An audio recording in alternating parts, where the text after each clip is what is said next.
Al Evangelio de Mateo, somos todos bienvenidos en el nombre de nuestro Señor Jesucristo. Evangelio de Mateo, capítulo 26. Y vamos a continuar con el tema la aflicción de Jesús y la debilidad humana. Evangelio de Mateo, capítulo 26. Continuamos con la historia, capítulo 26, versículo 36. Y quiero quiero leer lo que Jesús le dice a Pedro y a los discípulos que estaban con él, a Jacobo, a Juan, cuando los encuentra dormidos después de un tiempo en el que Jesús se retiró unos metros adelante a orar y Jesús vuelve, encuentra a Pedro, junto con sus dos compañeros vencidos por el cansancio. Había sido una semana bastante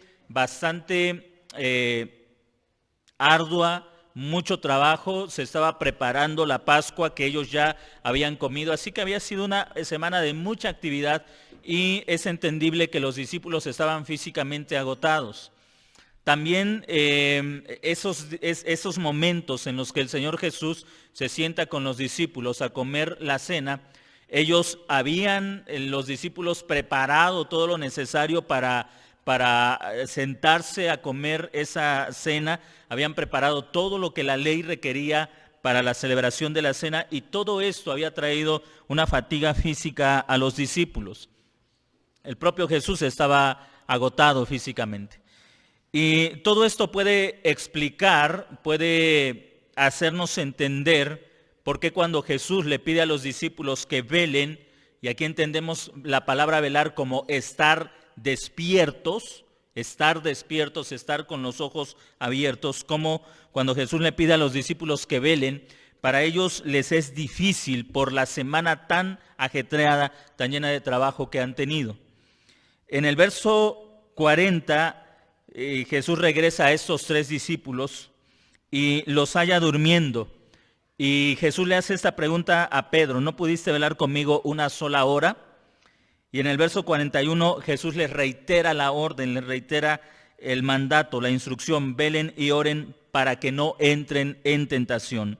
Y luego Jesús le da este ánimo a los discípulos: en verdad, el espíritu está dispuesto, pero la carne es débil. En verdad, el espíritu está dispuesto, pero la carne es débil. Recuerda el tema, los sufrimientos de Jesús y la debilidad humana. Jesús está reconociendo algo que creo es una experiencia para todos nosotros. Creo que todos nosotros podemos identificarnos con la historia de Pedro. Pedro le aseguró a Jesús cuando Jesús le dijo: será herido el pastor y las ovejas serán dispersas. El apóstol Pedro respondió: aunque todos se escandalicen, aunque todos se ofendan contigo, yo nunca me escandalizaré. Había una intención en la vida de Pedro de mantenerse fiel a Jesucristo. Había un deseo, había un ánimo de mantenerse fiel a Jesucristo. Más adelante en el versículo 47 y en lo que sigue, cuando Pedro ve que Jesús es rodeado, cuando Pedro ve que Jesús es entregado por Judas y es rodeado por la multitud, Pedro trata de demostrar que él no había dicho esas palabras por decirlas. Sacó la espada e intentó defender a Jesús usando la violencia.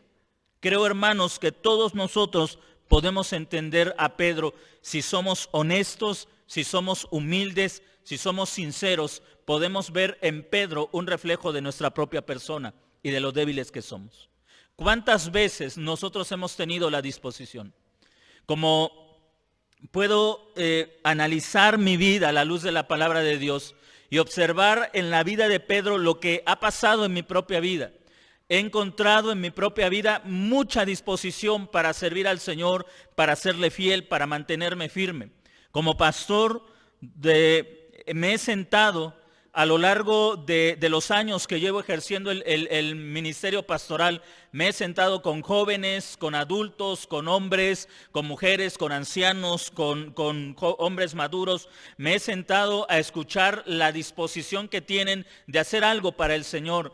Algunos han dicho, yo quiero predicar, quiero ser un predicador y tengo la disposición de hacerlo y ver su celo por aprender a predicar, y después de unas semanas, de unos meses, los he visto desaparecer sin dejar rastro alguno.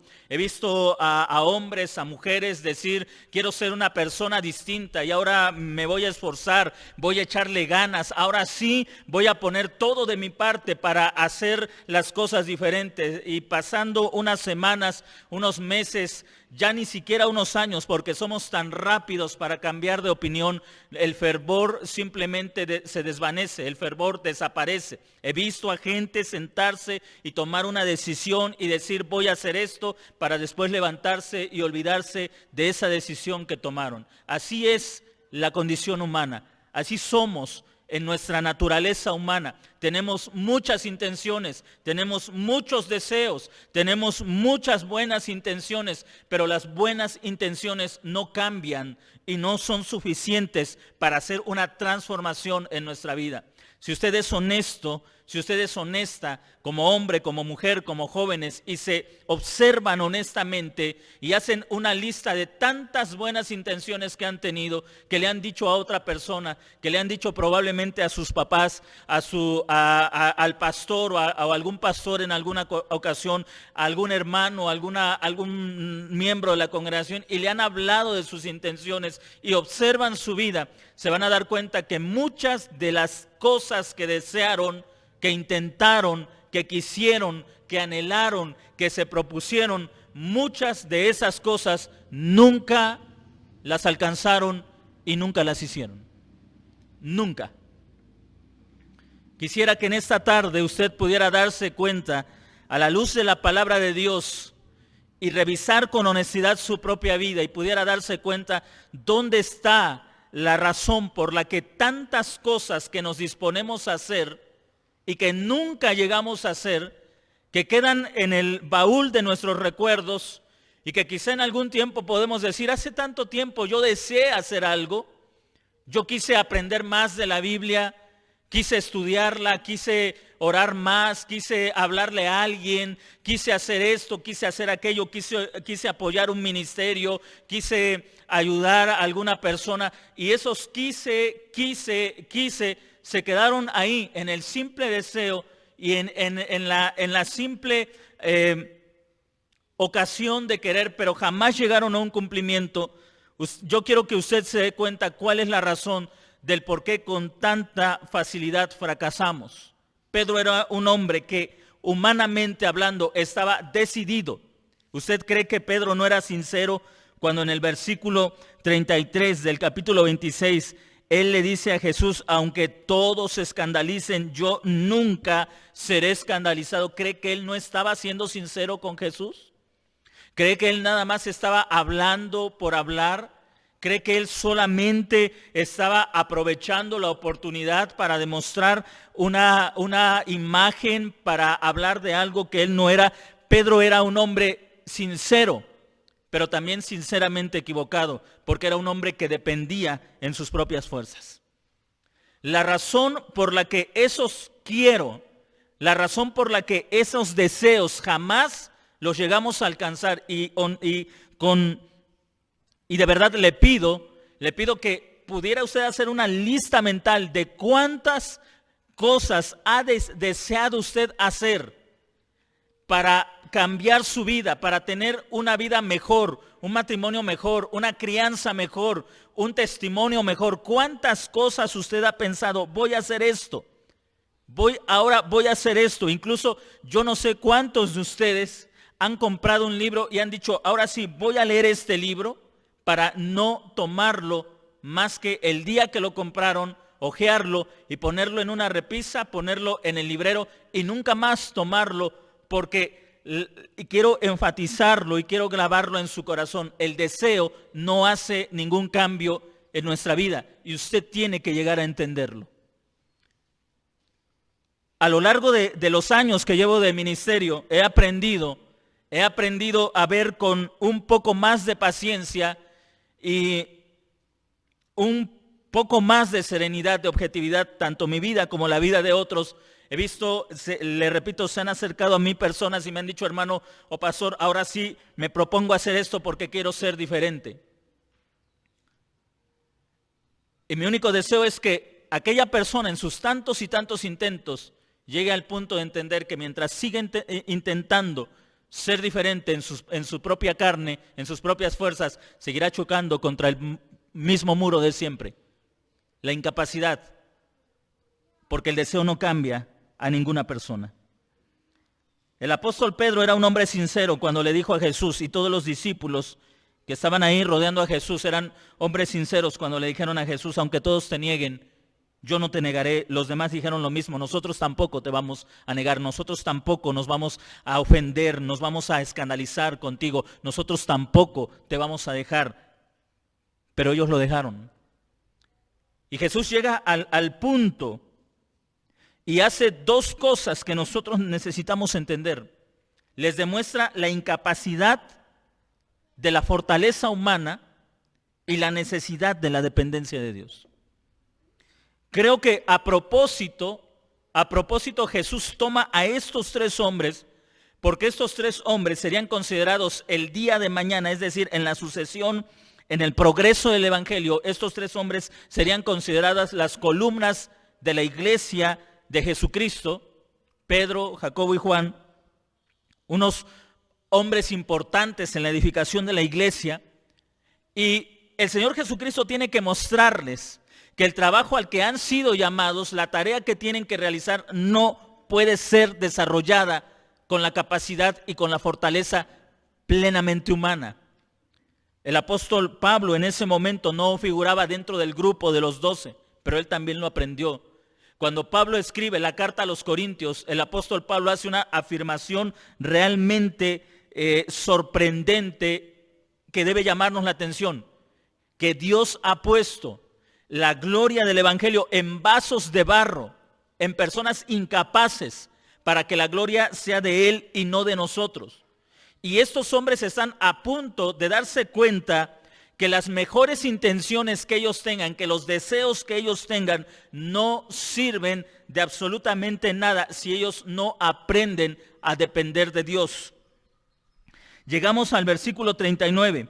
Yendo un poco más adelante, Jesús cae sobre su rostro y le ruega al Padre, si es posible, pase de mí esta copa, pero no como yo quiero, sino que sea tu voluntad. Y Jesús regresa a los discípulos. Ahora, hay los discípulos y Mateo, que no está ahí presente en la escena, Mateo no sabe qué palabras oró el Señor Jesucristo.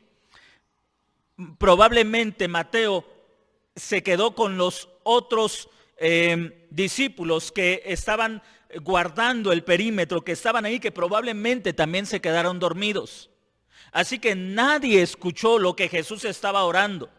Pero no podemos pensar, no podemos suponer que si Jesús oró una hora exacta, aunque tomemos en cuenta que los judíos no medían el tiempo como nosotros lo medimos, pero Jesús oró más de 5 minutos, oró más de 10 minutos, oró por un tiempo prolongado. Y no podemos suponer, no podemos pensar que en ese tiempo tan prolongado, lo único que Jesús dijo fue, si fuera posible, pase de mí esta copa, pero no como yo quiero, sino hágase tu voluntad. No podemos suponer, pensar que Jesús oró durante todo ese largo tiempo esas mismas palabras. Él derramaba su alma delante del Padre, entendemos su condición, él estaba lleno de aflicción y derramó su alma delante del Padre. Algunos comentaristas dicen que estas fueron las únicas palabras que recordaban los discípulos haber escuchado de Jesús antes de quedar dormidos. No sabemos si es cierto, pero es lo que registra el Evangelio. Tal vez sea cierto. De todo lo que Jesús estaba orando, solamente ellos alcanzaron a escuchar estas palabras antes de caer dormidos, antes de quedar completamente dormidos y caer abatidos por el profundo cansancio que tenían en su cuerpo. Y aquí en esto quiero recordarle algo, unas palabras que John Piper dijera en un sermón que predicó hace muchos años. La buena teología vence la mala biología. Tenemos a hombres que están cansados, a hombres que están fatigados. El propio Jesús sabe lo que está por delante, pero lo que está haciendo que su cuerpo soporte no es su fortaleza física, aunque sin duda alguna Jesús tenía fortaleza física. Había sido criado en el oficio de carpintero, y la carpintería en aquellos días involucraba también la construcción. Es decir, no solamente se dedicaban a trabajar con madera, también construían casas y todo lo que tenía que ver con la construcción. Podemos suponer entonces que Jesús era un hombre físicamente fuerte. Además, la alimentación era diferente, ellos eran personas que caminaban largas distancias, la constitución física de Jesús era diferente a la mayoría de nosotros, pero no fue la fortaleza física lo que sostuvo a Jesús, sino su confianza, su dependencia en el Padre. ¿Qué es lo que va a hacer que nos mantengamos firmes cuando nuestro cuerpo simplemente no soporta? Observe las palabras de Jesús a los discípulos. Velad y orad para que no entréis en tentación. Jesús reconoce la buena disposición. Si yo le preguntara en esta tarde, si yo le dijera, levanten la mano todos los que tienen la firme disposición de ser fieles a Jesús hasta la muerte, le aseguro que la mayoría de nosotros levantaríamos la mano porque de verdad lo deseamos. De verdad lo deseamos. Pero de desearlo a vivirlo, hay un largo camino de diferencia. De desearlo a experimentarlo en nuestra vida, hay un largo camino de diferencia. Y Jesús le dice a los discípulos, Él entiende que ellos están cansados, Jesús entiende la debilidad física de ellos. Le repito, Él mismo es un hombre que físicamente está agotado. Jesús era un hombre que se cansaba como cualquier otra persona de su tiempo. Usted lo puede ver en el Evangelio de Juan, en el capítulo 4, sentado junto al pozo, descansando y a punto de quedarse dormido. Jesús se agotaba.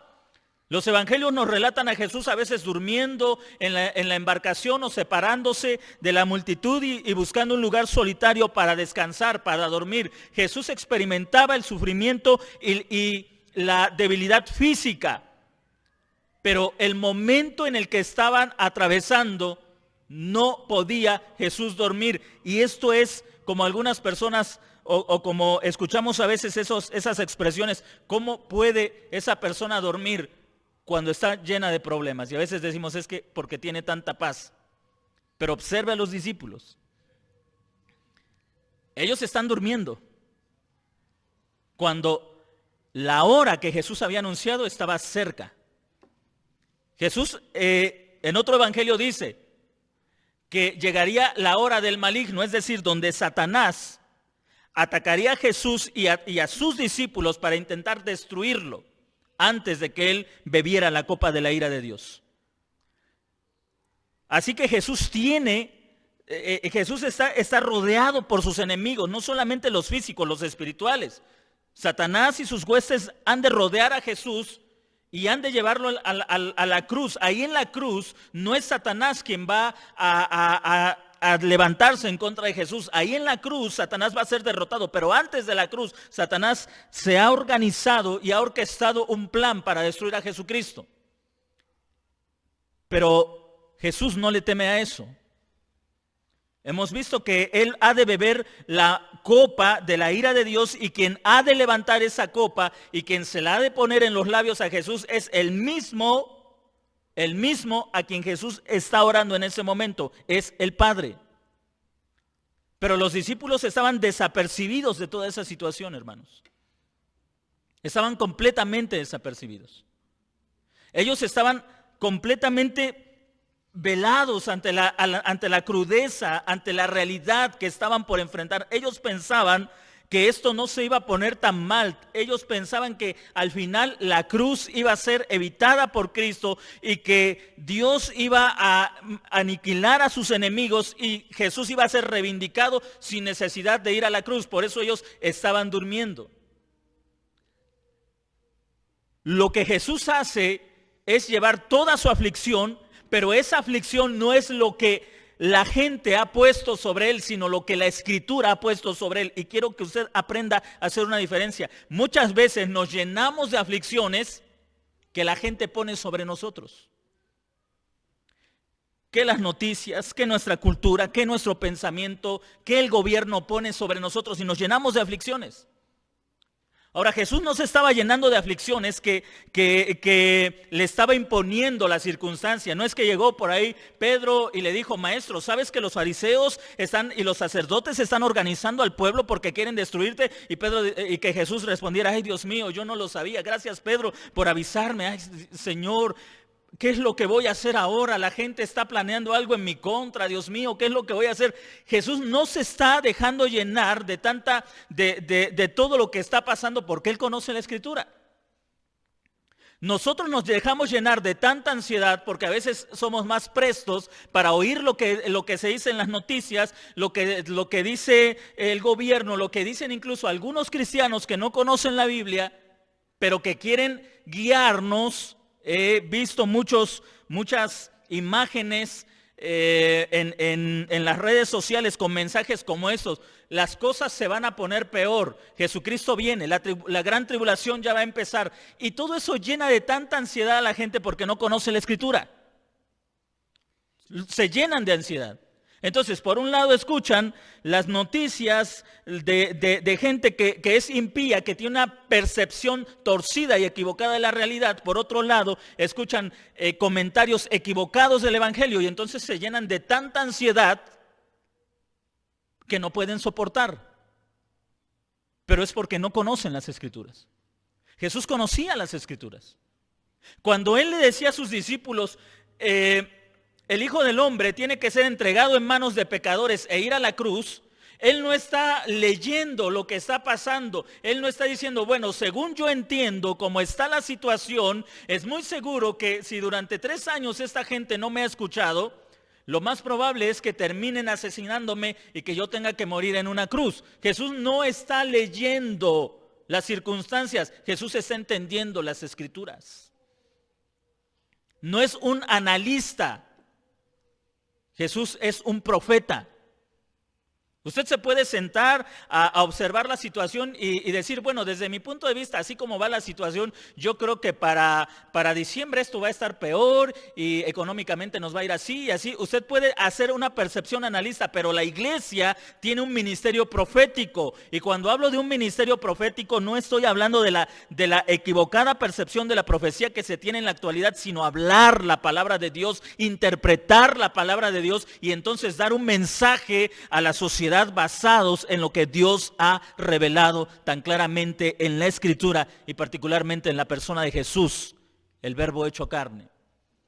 Jesús puede hablar con sus discípulos y decirles: el Hijo del Hombre va a ser entregado y va a morir en manos de impíos, porque así está escrito. ¿Nota usted la diferencia? Él no dice: me va a pasar esto porque Roma está gobernando. Me va a pasar esto porque los fariseos han usurpado el poder. Él dice: porque así está escrito. ¿Cómo podemos vencer la debilidad humana? ¿Cómo podemos vencer toda esa angustia que puede caer sobre nuestra vida? La única forma de vencerla es teniendo una percepción correcta de la palabra de Dios. No solo conocer la Biblia, sino tener una percepción, un entendimiento correcto de la palabra de Dios. No solo conocer la Biblia. Porque le repito, un mal conocimiento de la Escritura puede provocar tanta ansiedad como un desconocimiento absoluto de la Escritura. Aquellos que desconocen la Escritura y que andan predicando el fin del mundo, el rapto, la marca de la bestia y la gran tribulación, conocen o saben algo de la Biblia, pero su equivocada comprensión de las Escrituras es tan perjudicial como los que no la conocen, porque unos se angustian por una mala interpretación de la Escritura y otros se angustian porque no la conocen definitivamente, no la conocen en absoluto. Ahora, note usted cómo Jesús conoce la Escritura y sabe a dónde recurrir. ¿sabe a dónde recurrir? Va al Dios de la Escritura. Esta es una correcta, nos ayuda a entender, hermanos, cómo nosotros podemos enfrentar la debilidad humana. Ellos, los discípulos, Pedro, Juan, Santiago o Jacobo, son completamente ignorantes de lo que está sucediendo. No pueden percibirlo, no pueden entenderlo, no pueden verlo. ¿Por qué? Porque se han negado a aceptar la interpretación que Jesús hace de las Escrituras. Se han negado a hacerlo. Y por lo tanto ellos no pueden darse cuenta de la hora tan difícil que están a punto de padecer, particularmente Jesús, pero que ellos también la van a sufrir. ¿Qué es lo que hacen? Ellos tienen deseo, pero no tienen fuerza. No pudiste velar conmigo, no tuviste la capacidad, no tuvieron la fuerza para velar. El texto griego es singular en este pasaje porque está hablando de una incapacidad. No tuvieron la fuerza para mantenerse despiertos conmigo una sola hora. Ahora Jesús les ha dicho que iba a ser entregado, les ha dicho que iba a ser traicionado, así que ellos tenían que estar alertas para el momento. ¿Y qué pasó? Se durmieron. No pueden estar despiertos y Jesús les dice, velen y oren para que no entren en tentación. La palabra tentación es una palabra que según su contexto puede ser positiva o puede ser negativa. A veces la palabra tentación significa prueba en un sentido positivo, de algo que es probado para demostrar su calidad y entonces ser aceptado por la buena calidad que tiene. Pero también la palabra tentación tiene un aspecto negativo, que puede ser la tentación que nos conduce al pecado. Y el contexto aquí es la tentación que conduce al pecado. Todo comenzó ¿dónde? Con una debilidad física. Mire dónde comienza todo. Con una debilidad física. Estaban demasiado cansados como para orar. Y la debilidad física los llevó a que el momento en que su fe fue probada, ellos se escaparon. Ellos huyeron. ¿Dónde comenzó todo? No comenzó en un pecado. Hermanos, si pudiéramos entender que muchos de los pecados que llegamos a cometer después comenzaron con una debilidad física, seríamos mucho más prudentes. ¿A qué me estoy refiriendo? A veces llegamos tan cansados del trabajo que decimos, bueno, hoy no tengo tiempo para orar, para meditar, para leer la Biblia, para estimular mi fe. Hoy no tengo tiempo, pero mañana lo hago. Y no nos damos cuenta que el pecado que vamos a cometer mañana, la incredulidad que se va a manifestar mañana, la debilidad que vamos a experimentar mañana, comenzó en una debilidad física. En algo que pudimos haber hecho distinto y no lo hicimos. Le decía en los domingos anteriores, la razón por la que muchos cristianos en esta etapa entraron en una crisis terrible de tener miedo de la muerte no comenzó cuando apareció esta enfermedad. Comenzó cuando ellos dejaron de hacer algunos trabajos que edificaran su fe, porque a veces tenemos, como en el caso de los discípulos, una idea de que la vida siempre es tan igual, siempre es tan tranquila y que nunca vamos a enfrentar tribulaciones, que nunca vamos a enfrentar adversidades, y comenzó en relajamiento. Tal vez en lugar de orar, ver la televisión, tal vez en lugar de meditar la palabra de Dios, pasarnos en el Face, en las redes sociales, y cuando llega el momento en que es probada nuestra confianza, nuestra dependencia de Dios, en ese momento ya no hay tiempo para orar. ¿Por qué? Porque lo que aflora es la incapacidad en la que hemos estado viviendo. Si hay un tiempo para fortalecer la fe, no es en el tiempo de la crisis, en el tiempo de la angustia. En el tiempo de la crisis usted puede ver dónde nos refugiamos.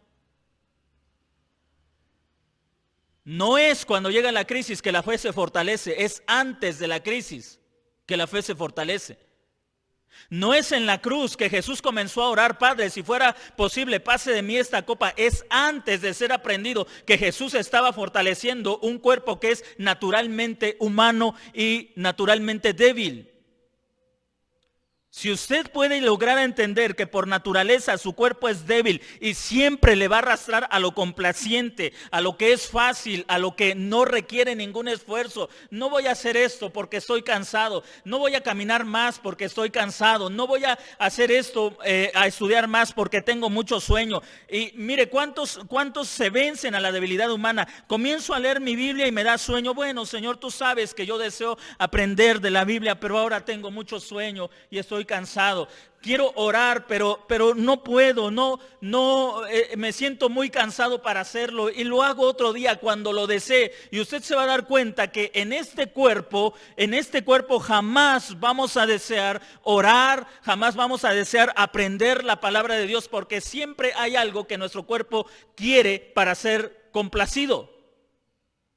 Siempre. O estás muy cansado, o estás muy ajetreado, o no tienes tiempo, pero siempre en tu boca y en mi boca siempre vamos a encontrar esas excusas. Es que me da sueño, es que estoy muy cansado, es que si viera el quehacer que tengo que hacer, es que yo como que no aprendo, pero tenemos tiempo para la internet, bueno, porque pongo el celular y estoy oyendo, tenemos tiempo para las redes sociales, porque siempre vamos a lo que puede complacer a nuestro cuerpo. Observe lo que escribe el apóstol Pablo en la carta a los Corintios. En el capítulo 9, versículo 26. Pablo está hablando del trabajo como misionero, de su apostolado, de la predicación del evangelio. Y en el versículo 25 del capítulo 9, el apóstol Pablo argumenta sobre la forma en que él ha procurado ejercer este ministerio. Un ministerio que implica lucha, que implica sufrimiento, y observe la percepción que él tiene de su trabajo. Todo aquel que lucha ejercita dominio sobre todas las cosas, ellos a la verdad, para recibir una corona corruptible, pero nosotros incorruptible. Así que yo de esta manera corro, no como a la aventura, de esta manera lucho, no como golpeando al aire. El apóstol Pablo está tomando la imagen de una persona que es un atleta y de un luchador greco-romano.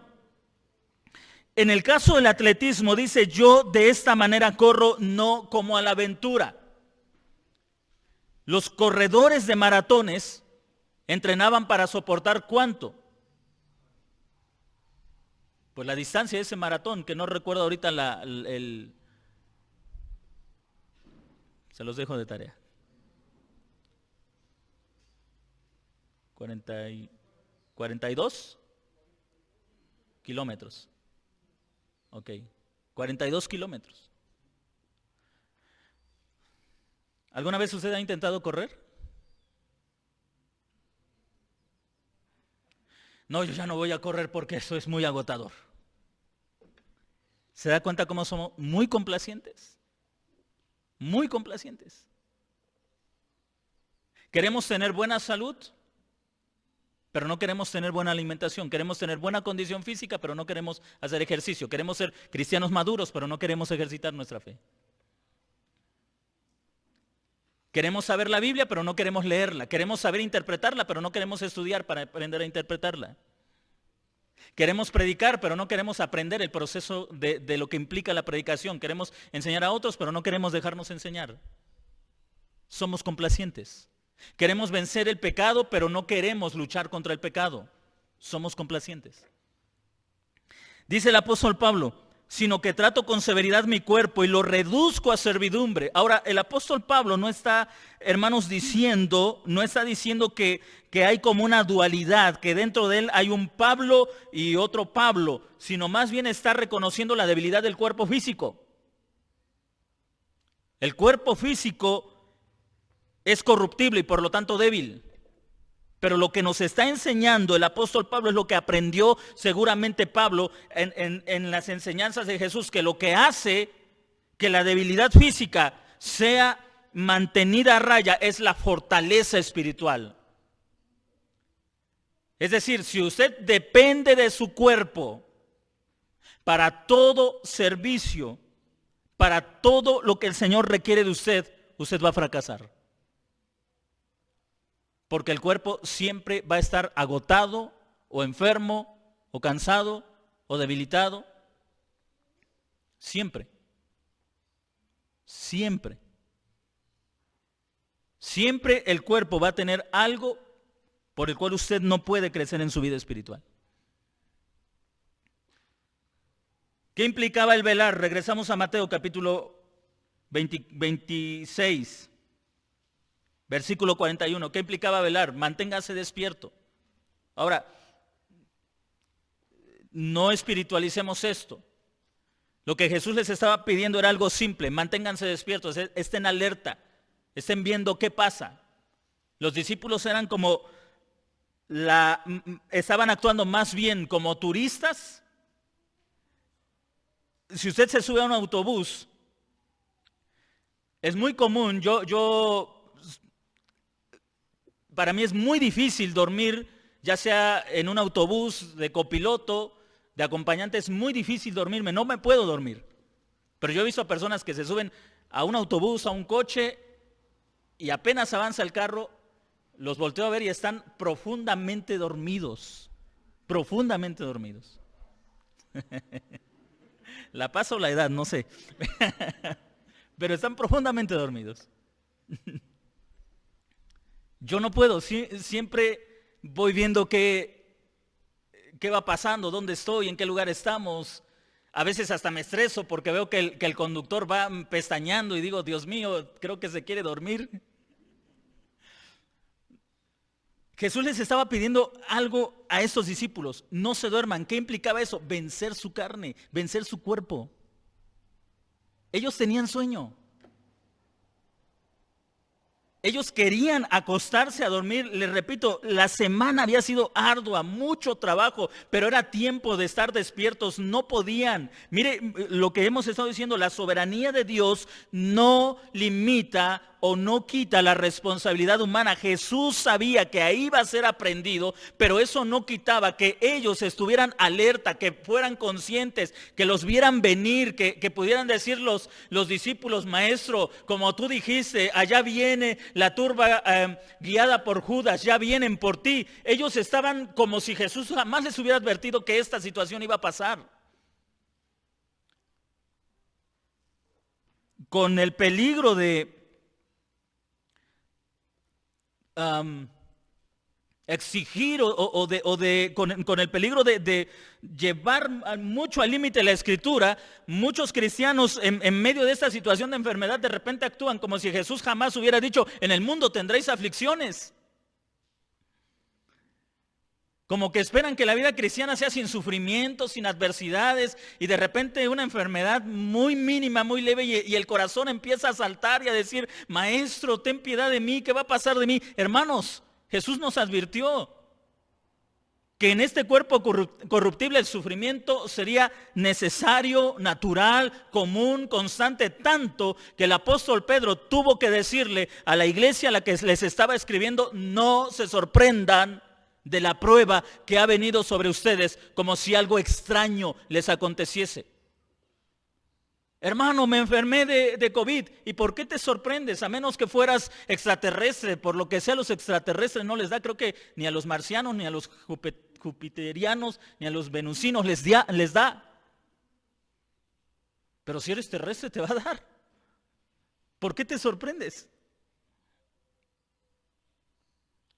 Nos sorprendemos como si, a menos que usted me diga: es que toda mi vida le he mentido, yo no soy de esta tierra, yo soy Alf. Vengo de Melmac. Pero nos sorprendemos. ¿Sabe por qué? Porque somos muy complacientes con nuestra carne, con nuestro cuerpo. Como los padres cuando recién se tiene al hijo, ¿no? De repente, si no han sido enseñados, al niño le da fiebre y: mamá, mi hijo tiene fiebre.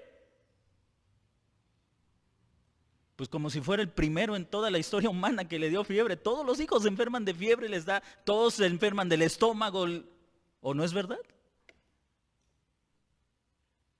Es parte de ser humanos.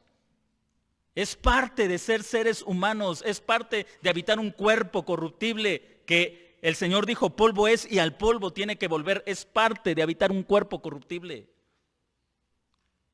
A Jesús no les sorprende que les dé sueño, son seres humanos. A Jesús les sorprende que en medio de esa situación no sean capaces de estar alerta. Es decir, si ya sabes que eres humano y vas a sufrir, lo más sorprendente es que no estés alerta.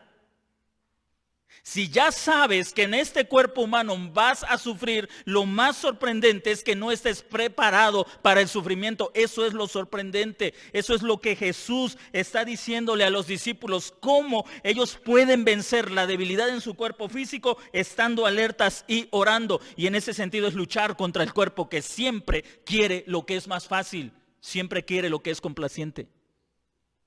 Siempre buscamos lo que es más fácil. Velen y oren, porque la oración muestra dependencia no en nosotros. La oración muestra nuestra completa y total dependencia en Dios. Y eso Jesús es el mejor ejemplo de lo que significa depender del Padre. El Señor Jesucristo en su oración dice, Padre, si fuera posible, pase de mí esta copa. Jesús acepta lo que hay en su interior. Él tiene miedo de beber la ira de Dios. Él tiene miedo de lo que está a punto de pasarle cuando Él esté bajo el justo juicio de Dios que debería caer sobre nosotros, pero que cae sobre Él. Él tiene miedo de eso, acepta su debilidad y va al Padre y le dice, si hubiera otra forma de salvarlo, si hubiera otra forma de llevar tu ira, si hubiera otra forma de hacer tu voluntad, si hubiera otra forma de quitar el justo castigo que debe caer sobre tu pueblo, pero no sea lo que yo quiero, sino tu voluntad. Un hombre que está confiando en Dios, en el Padre, y lo demuestra cuando.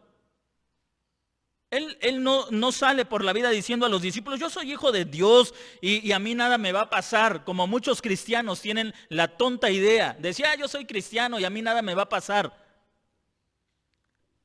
Él muestra su confianza en Dios en la oración.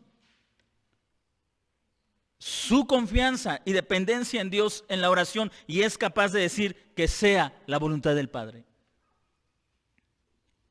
Eso era lo que tendrían que estar haciendo los discípulos. Velar y orar.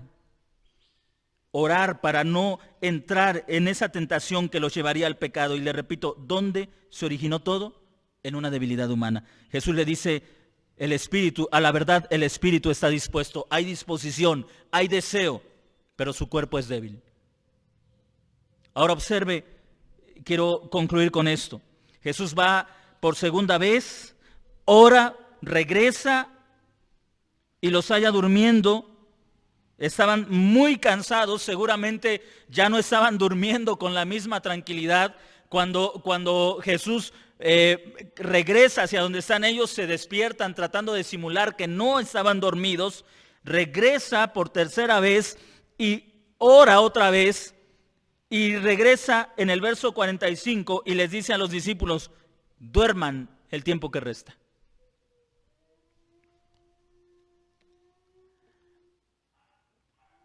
Donald Carson encuentra un sarcasmo en esta expresión de Jesús.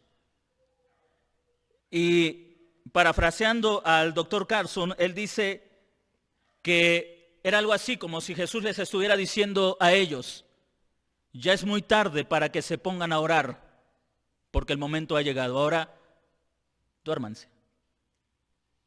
Ya es muy tarde para que se pongan a orar. ¿Se da cuenta que hay momentos en los que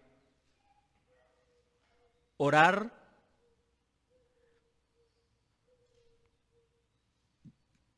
a veces es demasiado tarde? No porque ya no haya esperanza, sino porque por lo menos para esa situación pudimos haberla enfrentado de forma distinta. Pudimos haber hecho algo diferente. Pudimos haber sido firmes, leales, pero no oramos. Y por lo menos en esa situación el tiempo de orar se ha terminado. Llegarán otras luchas, otras adversidades. Por lo menos estos discípulos, desde luego, guiados por el Espíritu Santo, haciendo en ellos una transformación diferente. Usted los va a ver actuando de forma diferente. Ahora ellos orando, siendo encarcelados, pero fuertes porque han estado orando y su fe firme, son capaces de resistir azotes, amenazas, golpes, encarcelamientos. Ya no son los cobardes que huyeron. La respuesta está porque el Espíritu de Dios estaba en ellos y la oración fue el medio por el que ellos se mantuvieron firmes. Por lo menos esta prueba ellos la habían reprobado, pero la misericordia de Dios es tan grande que las siguientes adversidades que enfrentaron, ellos pudieron, por la presencia del Espíritu Santo en ellos y por lo que habían aprendido de esta experiencia, que no podían mantenerse de pie, sino estaban alertas y estaban orando. ¿Cuántas cosas pudieron haber sido diferentes en nuestras vidas en esta crisis si nosotros hubiéramos estado orando cuando teníamos una vida tranquila? ¿Cuántas cosas pudieron haber sido distintas? Y no me estoy refiriendo a no enfermarnos. Tal vez pudo haber menos tensión en la familia.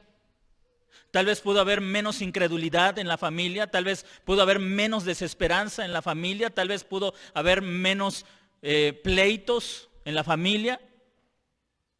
Pero cuando todo estaba tranquilo, nosotros estábamos tan complacientes en esa vida que pensamos que nunca nuestra vida iba a ser un poco sacudida, y cuando llegó la adversidad simplemente no tuvimos la fortaleza para mantenernos firmes. Pero gracias a Dios, que le aseguro, esta no será la última prueba que usted y yo tendremos que pasar, y quiera Dios que hayamos aprendido de esta situación para que cuando vengan las siguientes, porque vendrá calma, le aseguro, vendrá calma. Pero ¿qué vas a hacer cuando estés en esa calma? ¿Volveremos a ser los mismos, a perder nuestro tiempo en redes sociales, tal vez en videos que no aprovechan? ¿Volveremos a lo mismo? Quiera Dios que usted y yo podamos aprender que las crisis no se pueden enfrentar con nuestra fortaleza humana. Y que cuando estás en medio de la crisis, ya no es el tiempo de la oración. No estoy diciendo que no ore cuando está en crisis, pero ya no es tiempo para prepararte. El tiempo de tu preparación pasó. Pero Dios es tan grande, tan misericordioso con nosotros, que a pesar de todo eso, como Jesús le dijo a sus discípulos, a sus confundidos discípulos, confiados en sí mismo, Él les dijo que Él iría delante de ellos a Galilea, versículo 32, pero después de ser resucitado, yo iré delante de vosotros a Galilea. Tan misericordioso es el Señor, que esa promesa que Jesús le dio a los discípulos es un patrón en la vida de cada uno de nosotros, a pesar de nuestras debilidades, a pesar de que muchas veces nos dejamos llevar por la flaqueza de nuestro cuerpo, a pesar que muchas veces nos dejamos llevar por lo que nuestro cuerpo quiere, por esa debilidad, por ese cansancio, por ese no esforzarnos. A pesar de eso, el Señor nos mira con paciencia y no permite que lleguemos al punto de perder la fe, y como con los discípulos, Él nos espera para mantenerse a nuestro lado. Si usted y yo regresamos, y si muchos cristianos, después de pasar esta crisis, regresan a la fe, no será porque ellos aprendieron la lección, será porque Cristo se mantiene fiel al lado de nosotros, a pesar de que somos tan débiles y de que nos dejamos llevar por la debilidad de nuestro cuerpo. Será porque este Cristo resucitado dice: yo estaré ahí en Galilea. Él le dijo a sus discípulos: estaré ahí en Galilea. Él sabía que ellos iban a correr a Galilea. Sabía que tal vez se esconderían unos días, porque ellos no esperaban la resurrección de Cristo. Se esconderían unos días, unas semanas tal vez, y luego regresarían a la vida normal, a pescar. Volverían con su familia, volverían a las redes, y no es que eso sea malo, pero ellos habían sido llamados para una situación, para un trabajo en particular. Pero Jesús les dice, antes de que regresen a esa vieja vida, yo estaré con ustedes. Si aquellos que en medio de esta situación perdieron su fe vuelven, será por una sola razón. Es Cristo quien se mantuvo fiel, no nosotros. Es Cristo quien permaneció a nuestro lado, no nosotros. Quiera Dios que podamos aprender de la experiencia de estos hombres. Y podamos entender, hermanos, que necesitamos algo más que fortaleza física. Necesitamos fortalecer nuestro espíritu, nuestra dependencia en Dios a través de la oración y nuestra dependencia en Dios a través de su palabra.